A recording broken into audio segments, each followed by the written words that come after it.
Bismillah. Okay, right.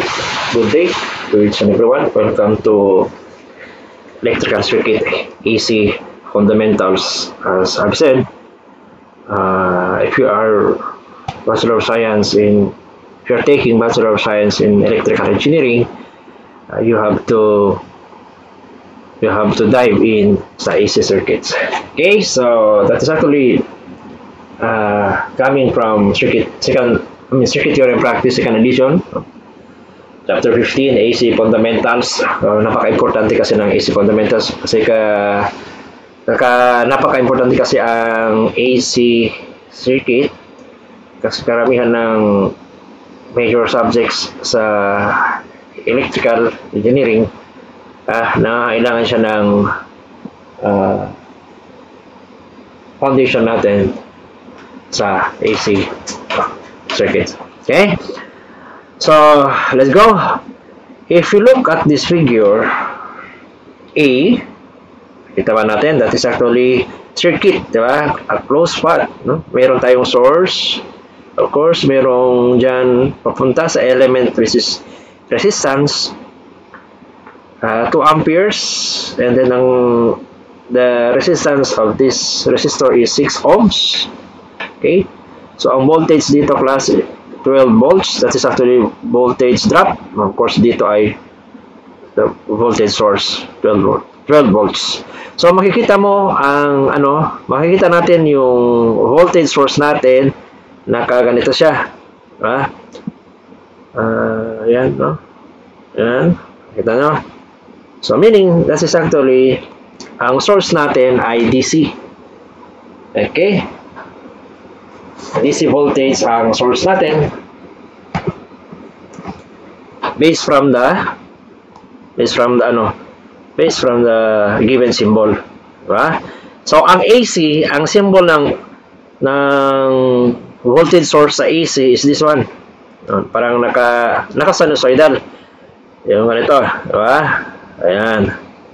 Ayan, no? That is, pag ganito siya class, pag ganito, ang source natin ay DC, and then pag ganito, ang source natin ay AC. So, napaka-importante to determine, no?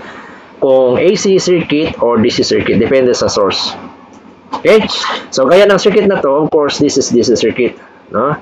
Meron siyang source, how many volts? 12 volts, and then, of course, resistance natin is 6 ohms, and then ang voltage drop dito is 12 volts also. Then meron siyang current 2 amperes. Okay, so ang figure B, that is the representation of the circuit. Ang figure B class is the representation ng voltage ng circuit na to at saka ng current ng circuit na to. Follow. So ang horizontal natin, that is time. Ang vertical natin, that is voltage or current. Okay? So, ano ba yung kulay red? That is voltage. So, yung line natin na red, representing voltage. Yung line natin blue, that is representing current. Okay? So, makikita mo, direct line yan siya. Ibig sabihin, pag ganito class, that is direct DC source ang circuit natin. Can you follow? Okay, so we proceed to AC. Okay, so ito. Ulitin natin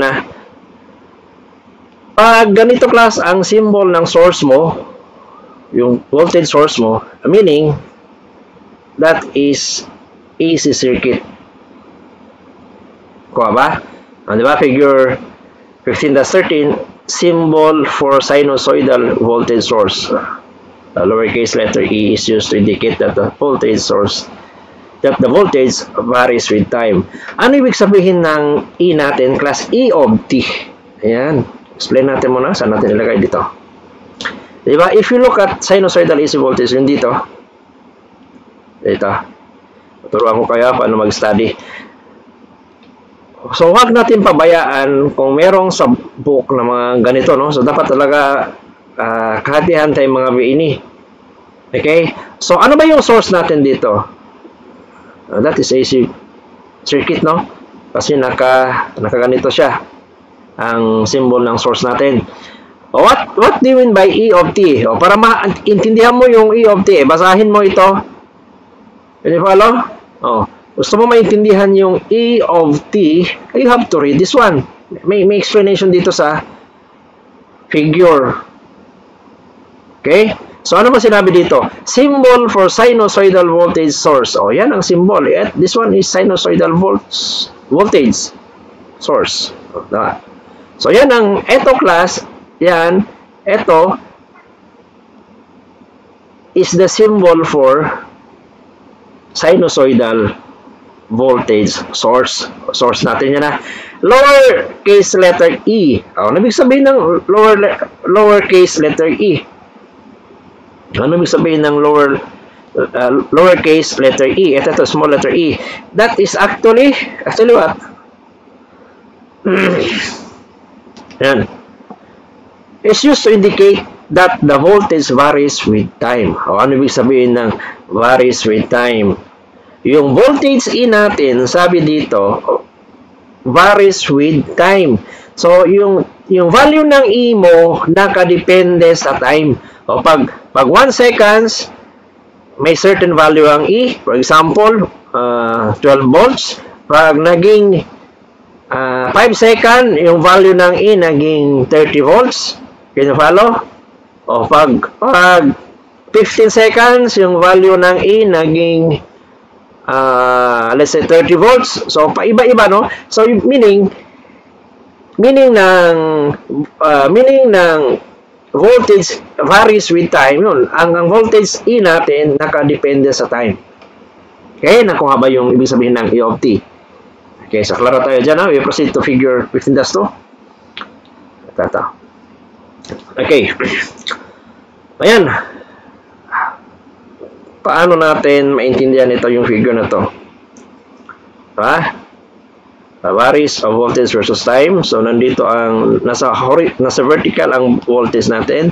And then, horizontal natin representing time t. Okay, so, 1 cycle. That is actually sinusoidal AC waveforms. Okay. Diba? Yung graph natin, of course, may vertical. Ang vertical representing voltage, ang horizontal representing time. Ano yung ibig sabihin ng red na to, class? Ang ibig sabihin ng red na to, that is sinusoidal, ito na, ang ibig sabihin ng red na yan, that is sinusoidal AC waveform. Can you follow? So, 1 cycle. Ibig sabihin ng 1 cycle, class, 1 rotation. Diba? Generator mo, diba? Umiikot yon. So, galing dito, papunta dyan. That is 1 cycle. Pag i-graph mo siya, class, di ba? Pag i-graph mo, dito ka mag-start. Oh, sorry. Pag i-graph mo, di ba? Yung rotation, di ba? Dito mag-start. Let's say, ganun ang rotation na. Dito, let's say, ganun ang rotation ng genset, ng generator mo. Okay, dito mag-start. Papunta dyan. That is 90 degree. Sa 0 mag-start. Papunta dito. Ano no? Papunta doon, no? And then, ikot na naman. Continue ang ikot niya. Then, yan. And then, ikot na naman ng additional 90 degree. Ganon. Then, ikot na naman. That is 360. That is 1 revolution. So, meaning, eto class, ang ibig sabihin nito, that is 1 cycle. Can you follow? Ang ibig sabihin ng ganito, 1 cycle. So, di ba? 1 cycle yan. Can you follow? Dito ka mag-start, papunta dyan. That is 1 cycle. Okay, so, V. Figure V. The same thing. That is still sinusoidal AC waveform. Ang figure A natin is sinusoidal AC waveform. Naka 1 cycle lang. Ibig sabihin, only 1 rotation. Okay? And then B natin is still sinusoidal AC waveforms pero continuous stream of cycle. Okay? Ipakita ko lang kung bakit naging ganito. For example, saan ba?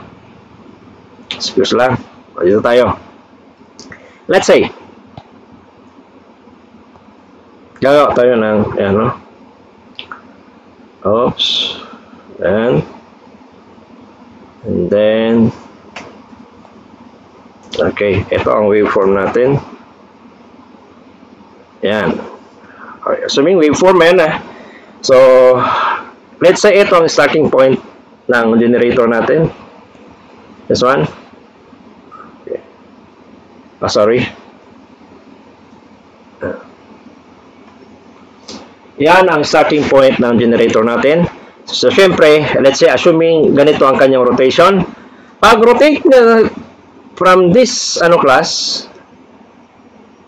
hanggang dito, that is actually 90 degree. Yan na follow? So, assuming this one is 90, ano pa? 180, 270, diba? 360. Okay. Tama na ba? 1 revolution, that is 360. So, ang ikot niya ganito, that is actually, di ba, 90 degrees. So, start siya. Yan. Ang AC voltage natin. And then, another ikot. Continue, no? Continue yan. Punta dito, that is 180.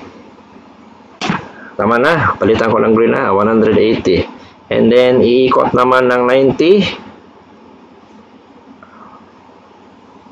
Iikot na naman ng 90 dito, class. That is 270. Diba? And then, ikot doon. That is 360. Yeah. So, this one is 1 cycle. Can you follow? Now, the moment, yan, diba? Continuous ang ikot ng generator mo.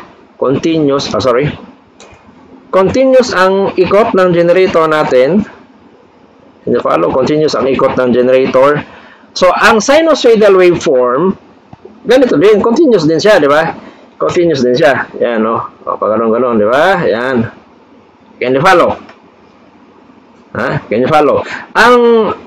Parang ang sinusoidal waveform class, no? Para makita mo kung ilan yung ikot ng generator mo. Okay? So, no, from 0 degrees to 90 to 180 to 270 to 360, another na naman, plus 90, yan, continuous. Naintindihan ba? Okay, so, balik tayo dito, Ayan. Let's say this one. Let's say this one. Ito na. Oops. Okay. Yung kanina, no? Ito, mas klaro siya. Mas klaro ang explanation dito, no? If you look at figure A, diba? Meron tayong, this one is your generator. Okay? Generator ito. Generator, ang ikot niya is counterclockwise. So, 0 degrees position, yan ang 0. Ganito ang 0 degrees position ng coil. Ito ang coil natin, class, no? 0 degrees position, coil sides move parallel to the flux line. May flux line dito, magnetic field. Sorry. So, since no flux is being cut, induced voltage is 0. Wala pa tayong nakat na flux. Diba? Yung magnetic field. Hindi siya nakat ng coil. So, the induced voltage is 0. Hindi umiilaw ang load mo. Kaya, dito siya 0 siya. Diba? The moment mag-rotate siya sa figure B, the moment may rotation na yung coil mo, so, diba? Nakita nyo may rotation na siya. How many degrees? That is actually 90 degrees dito. So, ibig sabihin, kasi this one, yung vertical axis mo representing voltage, and this one is the coil position, yung horizontal, di ba? 90, coil position yan. 90, 180, 270, 360. The moment umikot ito, no? Merong nakakat siya flux that induce hanggang dyan, no? Mag-induce yan siya ng a certain voltage. Okay. Sabi dito, no? Say 90 degrees position, coil N A is positive with respect to B, current direction is out of slip ring. Slip ring A. So, the moment umikot na yung coil natin ng 90 degrees, may ma-induce na siya voltage. So, nakikita din naman natin, di ba? Meron ng value yung voltage natin. Yung kanina sa A dito, ang voltage 0. Pag ikot niya ng 90 degrees, meron na siyang value ng voltage natin, ng volts natin. Okay, next. Figure C, kasi continue ang rotation, di ba? Oh, di ba? Dito siya, and then ngayon, nasa 180 ang position niya. Ito to. Nasa 180 position niya. So, sabi dito sa C, 180 degree position, coil again, cutting, no flux. So, wala na naman siya makat na flux dito sa 180 degree position. So, the induced voltage is 0. Makikita din naman natin, no? 0 dito ang voltage, no? From 0, papunta doon, naka-maximum at this point, at the 90 degrees, naka-maximum yung voltage natin. And then, more than 90 degrees hanggang 180, pag 180, 0 ang voltage. So, walang ilaw na naman. Kasi walang voltahe. Can you follow? Okay. Next, iikot naman yung coil natin papunta sa D, which is 270 degrees position ng coil, diba? So voltage polarity has reversed, therefore current direction is also reverses. So makikita mo may induce, may na-induce voltage dito, no? Kasi may nakat tayo, may nakat ang coil na magnetic flux. Kaya, no? From 0 papunta doon, no? Merong voltahe dito, kaya umiilaw yung load natin. Okay? And then iikot naman papunta sa A ulit, no? Yan, which is 360 degrees. That is one revolution or one cycle. So pagdating dito sa 360 degree, the voltage is 0. So wala na namang ilaw. So continuous, kung ikot ang generator mo, continuous din ang sinusoidal waveform mo, no? Continuous ang ikot ng generator, continuous din siya.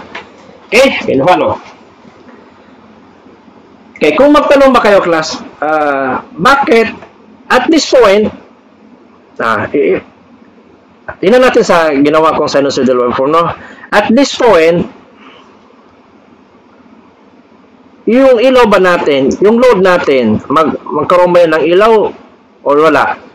Wala, kasi 0 ang voltage. Diba? At this point, may ilaw, wala din kasi 0 ang voltage. Nandito yung voltage. So, at this point, ganoon din 0, ganoon 0, ganoon 0, 0, 0, 0. Okay? Naintindihan ba? So, kung magtanong kayo, class, bakit yung ilaw sa bahay namin hindi siya mapung? Diba? Kasi sabi ng ng explanation ng AC current or AC voltage, there is a certain position which is mag-fall sa 0, 180, 360, 0 ang voltage, walang ilaw. So bakit sa bahay na hindi mo makikita na parang on and off ang ilaw? Or yung dancing light, di ba? On and off yung dancing light. So, bakit sa bahay hindi mo siya makikita? Kasi hindi mo siya makikita. Mabilis ang rotation ng generator. So, sa atin nga is 60 Hz. That is actually 60 cycle per second. So, hindi mo makikita yung ilaw mo na blackout. Diba? So, continuous yung ilaw niya. But actually, may time talaga yan na 0 ang voltahe. Sa posisyon na to, 0 ang voltahe. Dito meron, dito sa 180 0 din, dito sa 270 meron, pagbalik naman pa 360, another 0 na naman yung volts.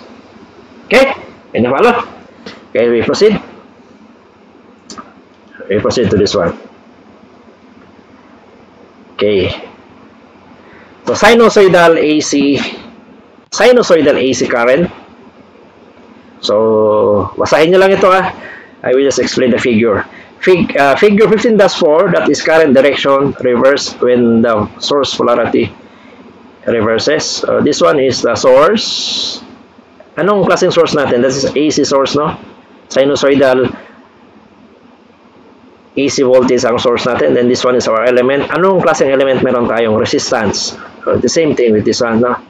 So, actual current direction during the first half, of course, papunta doon, no? And then, yung sa second half dito, is negative. Ang positive and negative lang naman yun, direction lang yun, yung positive at saka negative. This one is, sa portion dito is positive, then sa baba is negative. But they are just the same. Pareho lang. Pag dito class, sa maximum niya 90 volts, then dito 90 volts also. So, pareho lang yung bigay niya na 90 volts.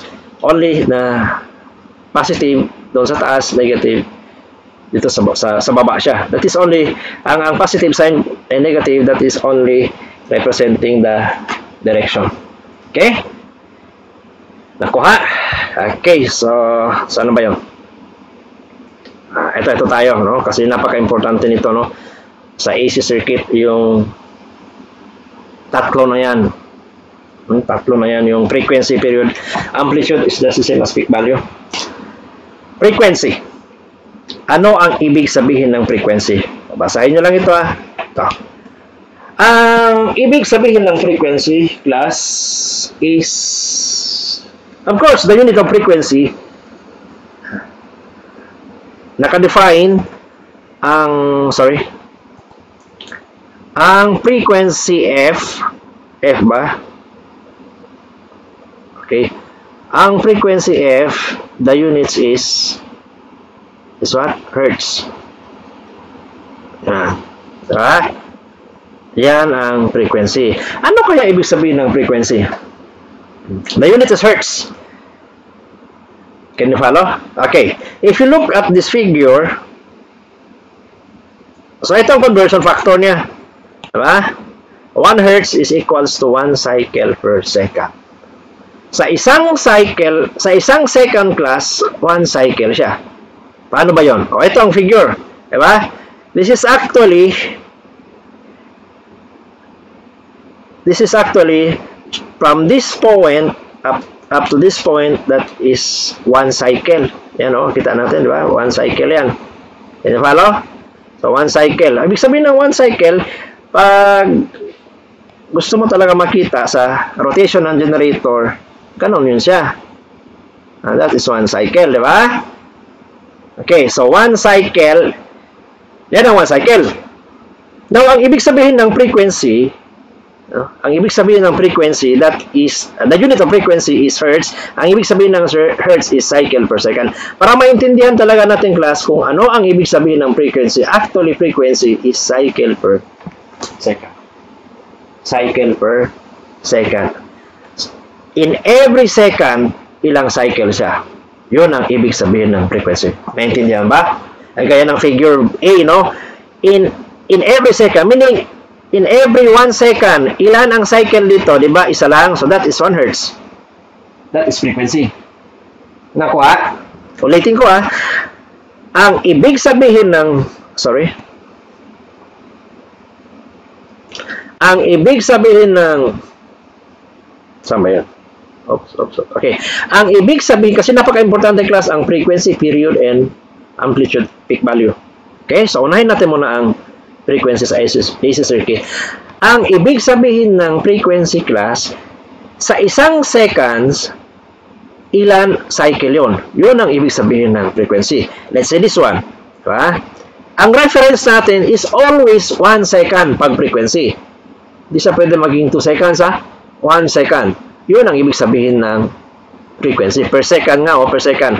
So, gagaya ng letter A, sa isang second, meron siyang isang cycle.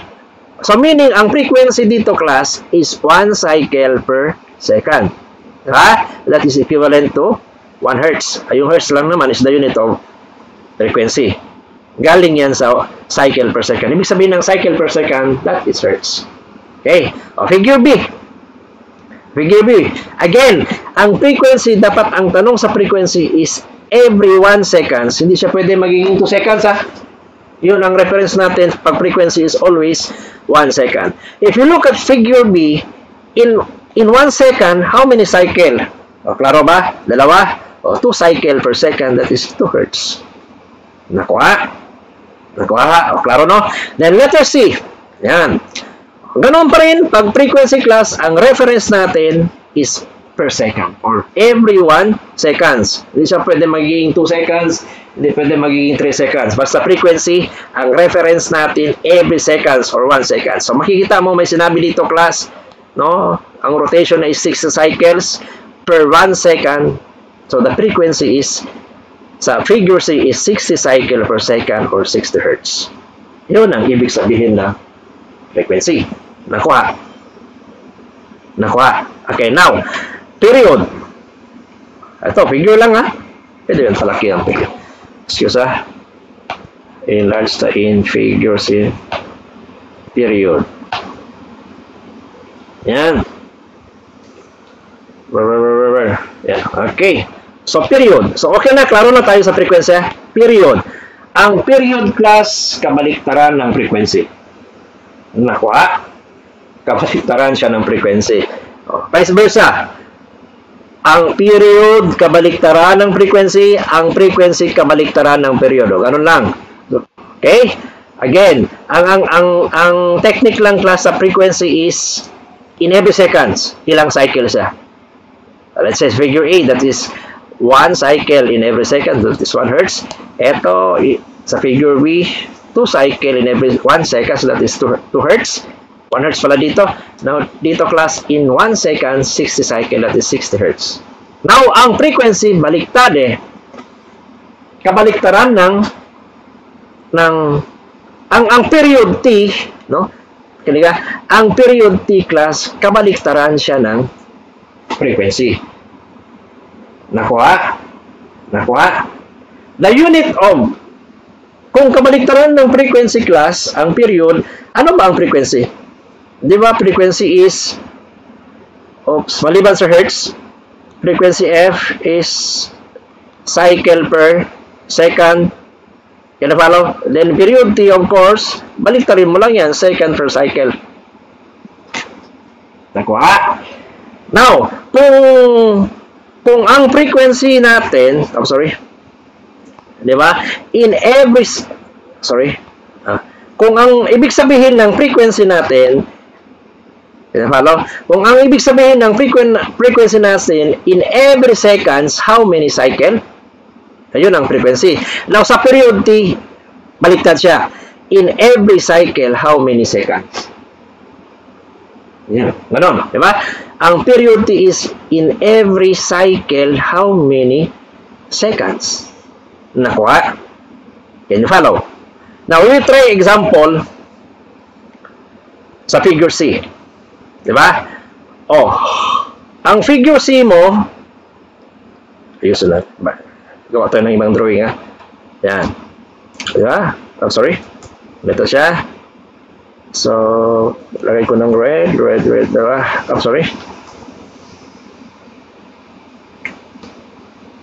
That is how many? 60 cycle, no?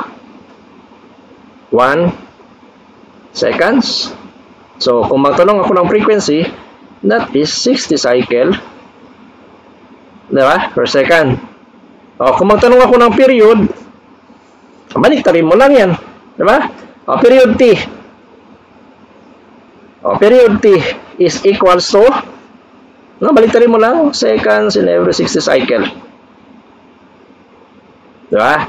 That is, I will use calculator.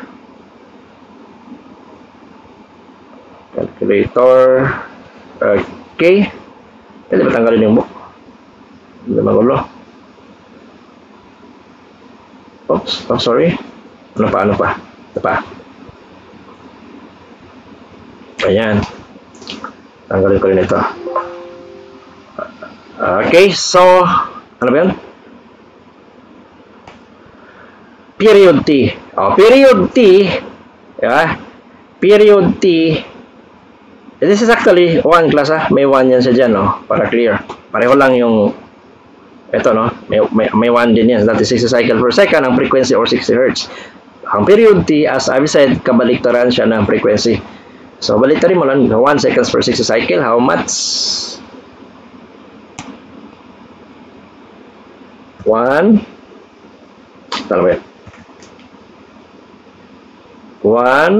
over 60. Up.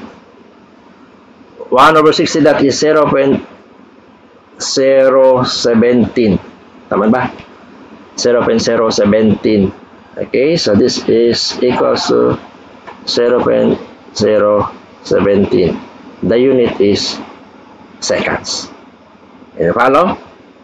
The unit is seconds, or gusto mo nang maayos na sagot, i-rotate mo 1, 2, 3, gawin mong milli, i-transfer mo yung decimal, i-transfer natin ang decimal, no? Pupunta dyan.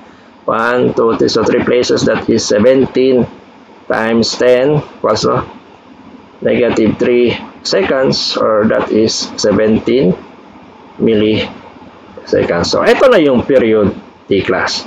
Okay? So, explain ko pag sa figure class, pag sa figure, i-draw natin yan, i-draw natin ang para makita, dalawa. Sige, sige. Okay. Gawa din tayo para sa frequency. Gumawa tayo para sa frequency. Ayan. This one class is frequency. Okay? And this one is period. For 60 cycle per second, ang frequency kasi in every seconds. Can you follow? Ang frequency in every seconds. For example, nandito yung 1 seconds natin. Nandyan ang 1 seconds natin. So, yung 60 hertz, which is equivalent to 60 cycle, di ba? Per second. So, ibig sabihin, pag sa frequency class, that is 1, 2, 3, 4, 5, 6 hanggang sa 60. Yan ang sa frequency. Now, pag sa period T class, pag sa period T, 1 second, no? Ito sa frequency. Pag sa period T, iba siya, kabaliktaran siya. Paano ba? This is 1 cycle. Yan. 1 cycle. So, paano ba yung 1 cycle? Di ba ganito ang 1 cycle? 1 cycle, ilang seconds siya? Diba? So, that is 17 milliseconds. Nakuha? Ulitin ko ang frequency, no? Ang frequency is in every seconds, how many cycle? Okay? Ang period is in every cycle, how many seconds? Okay, you follow? So, pag period class, dito sa frequency, ito lang isang cycle lang, hanggang dyan lang. That is how much time na consume na kuha natin dito is only 17 milliseconds. Okay, pag naging 1 seconds na, yan, that is actually 60 cycle, which is 60 hertz per, or 60 cycle per seconds. Okay, so kung period naman, ang reference natin is 1 cycle.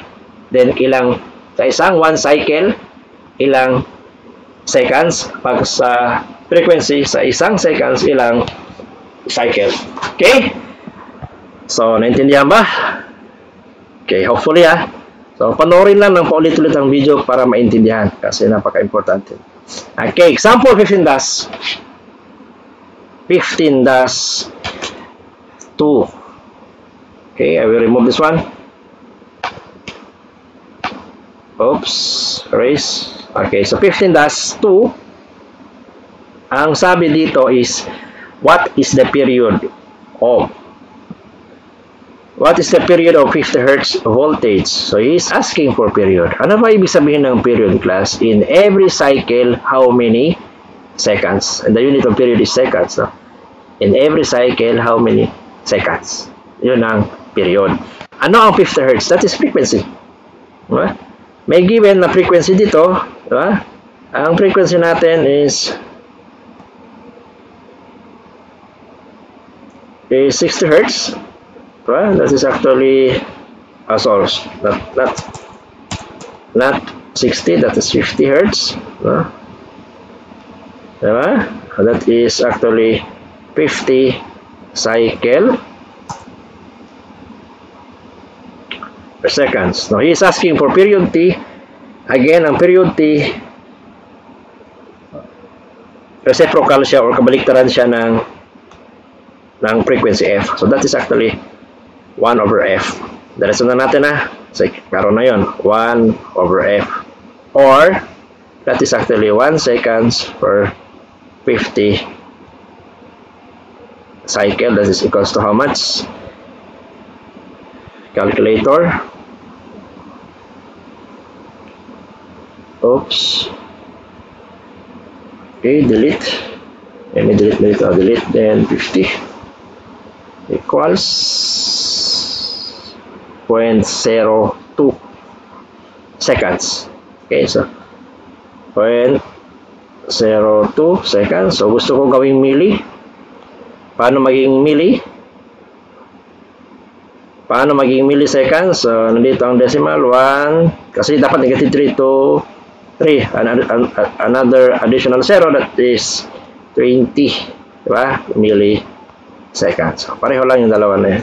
0.02 seconds or 20 milliseconds. Can you follow?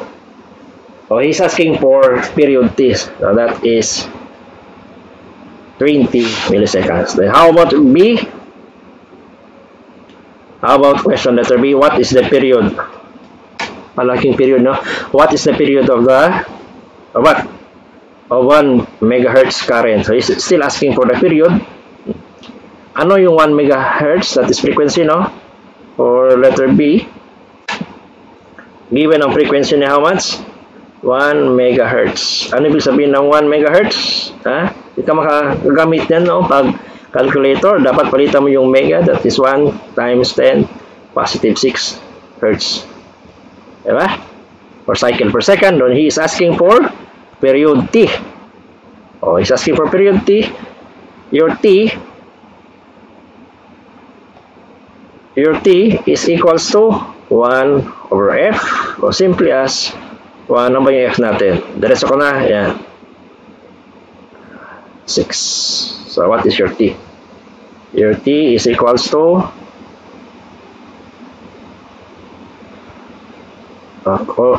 okay, all clear, and then 1 over ano yun? 1 times 10 to the power of 6. Ayan. That is 1 times 10 to the power of 1 times 10 to the power of negative 6 seconds, or simply as 1 microseconds. So, yan ang period T. Given 50, given 1 megahertz period. Okay? Sa frequency na 1 megahertz, ang equivalent period niya is 1 microseconds. Okay? Hopefully, clear, no? Para clear sa inyo, ulitin panoorin ang videos, no? Especially yung explanation sa video na to, that's actually fundamental sa ng AC. So, dapat talaga alam mo kung ano ang sinusoidal voltage, ano ang sinusoidal current, ano ang AC, yung mga symbol, yung period, ano ba, frequency, and then yung amplitude peak. Yung amplitude peak class is this one. Ito to. Madali lang naman yung highest value niya. So, saan ba? Dito, nandyan ang amplitude or peak value. Ito, nandito ang amplitude or peak value. Nandyan ang amplitude. Amplitude. Okay, saan pa? Ito pa. Oops. Okay. Ito to. So, nasaan dito ang amplitude? Dito ang amplitude nag-fall sa 90 degrees. And then, and also 270 degrees. Yan ang kanyang amplitude or peak value. Okay, so thank you very much. Have a nice day.